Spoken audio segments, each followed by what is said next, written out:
Mẹ ngồi vá lại chiều mưa trên mái hiên xưa cũ. Con ngồi nghe tiếng gió lùa qua những mùa đơn côi.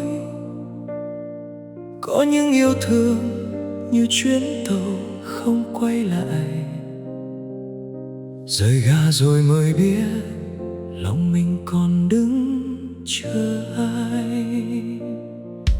Ngày em bước qua đời con như cơn mưa tháng 7, ướt đôi vai và làm mềm cả những vết thương xưa.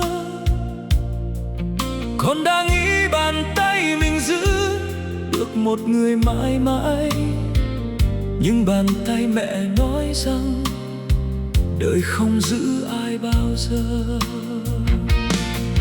Mẹ từng khâu lại áo cho con qua bao mùa giông gió,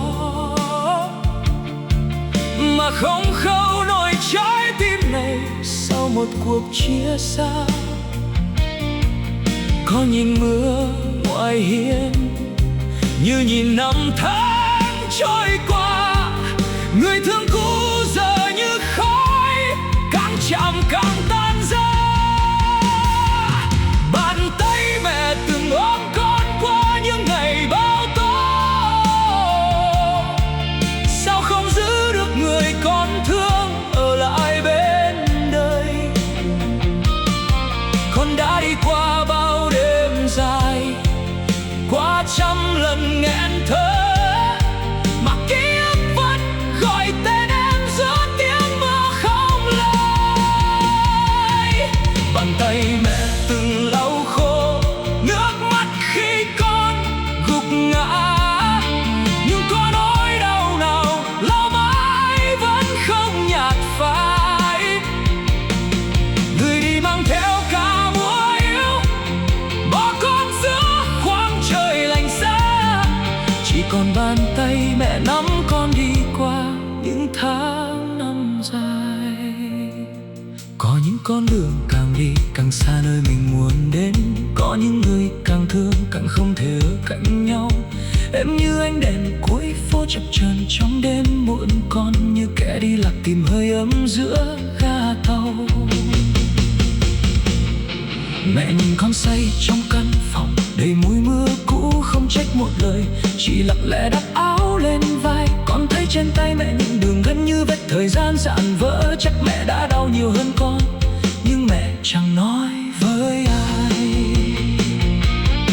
Mẹ từng dạy con yêu là cho đi, không cần giữ ai.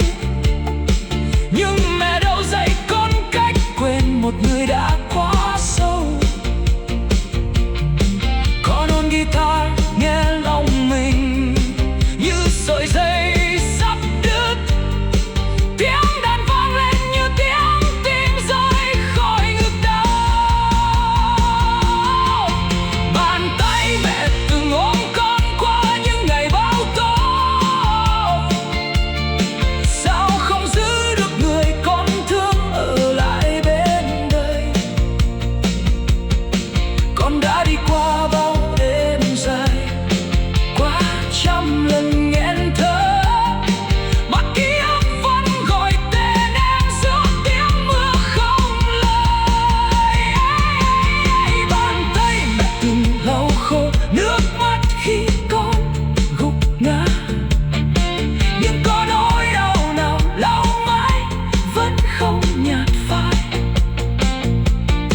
Người đi mang theo cả mùa yêu, bỏ con giữa khoảng trời lạnh giá. Chỉ còn bàn tay mẹ nắm con đi qua những tháng năm dài. Nếu một ngày con quên được em giữa biển người xa lạ, thì chắc cũng là ngày tóc mẹ bạc trắng vì con. Nếu một ngày người quay về đứng dưới hiên nhà cũ, con sợ mình không còn đủ nước mắt để ôm lấy một cuộc tình. Con đã hét tên em giữa cơn mưa như người sắp vỡ, nhưng tiếng sấm chỉ trả lời bằng những khoảng lặng đau. Mẹ đứng phía sau, bàn tay run mà vẫn ôm lấy con thật chặt. để con hiểu trên đời này có một tình yêu không bỏ con đâu. Bàn tay mẹ từng ôm con qua những ngày bão tố, dạy con biết yêu ai cũng phải học cách xa rời. Dù em có đi qua bao chân trời, qua bao miền ký ức, thì bàn tay mẹ vẫn là nơi cuối cùng con muốn quay về thôi. Bàn tay mẹ gầy như cơn mưa đi qua đời lặng lẽ, nhưng đủ giữ một người con tan và đứng dậy lần nữa thôi. Bàn tay mẹ gầy như cơn mưa đi qua đời lặng lẽ, nhưng đủ giữ một người con tan vỡ đứng dậy lần nữa thôi. Người đi mang theo cả thanh xuân, mang theo giấc mơ chưa kịp nói, còn bàn tay mẹ giữ lại con giữa một cuộc đời chơi vơi. Ngoài hiên mưa vẫn rơi như chưa từng biết nên con ngồi nghe thời gian cũ mọc dần trên vai. Chỉ có bàn tay mẹ vẫn còn ấm giữa cuộc đời quá lạnh, giữ con lại trước khi con tan vào những ngày dài.